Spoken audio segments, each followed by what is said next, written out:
Hello అందరికీ. నేను గుడికెళ్తే అక్కడ తెలిసిన వాళ్ళు కొంతమంది, "మేడం గారు మీకు టైం బానే దొరుకుతుందండి" అని. టైం ఏదైనా దొరికే వస్తువా అండి? ఎవరికో ఒకళ్ళకి దొరకడానికి. అందరికీ ఒకేలాగా టైం ఉంటదండి. పీఎం నుంచి ఇంట్లో పనులు చేసుకునే మన వరకు దేవుడిచ్చిన టైం అయితే ఒక్కటేనండి.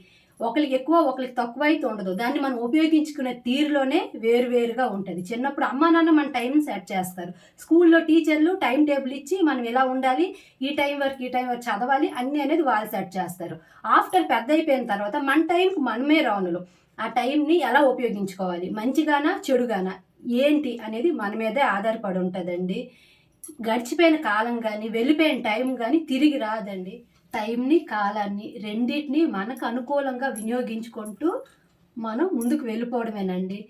కానీ ఎప్పుడు మాకు టైం లేదండి, మేమెప్పుడు బిజీయేనండి. దేవుడిచ్చిన 24 గంటల టైం కూడా మనకి లేదు, చాలదు అనుకుంటే ఎవ్వరు ఏటి చేయలేరండి. అందరి ఇంట్లోని ఒక పని తర్వాత మరొక పని. అందరి జీవితాల్లోని ఒక సమస్య తర్వాత మరొక సమస్య అనేది వస్తూనే ఉంటది. దాన్ని ఎదుర్కొని ముందుకు వెళ్తూనే ఉంటారండి. ఇలా ఎవరు కనిపించారంటే వాళ్ళకి పని లేదేమో, మేమే ఇది ఎదుర్కొంటున్నామేమో అని మాత్రం ఎవ్వరూ అనుకోకండి. అందరి జీవితాలు మాత్రం ఒకటేనండి. నేను చెప్పాలనుకునే విషయం అయితే ఇదేనండి.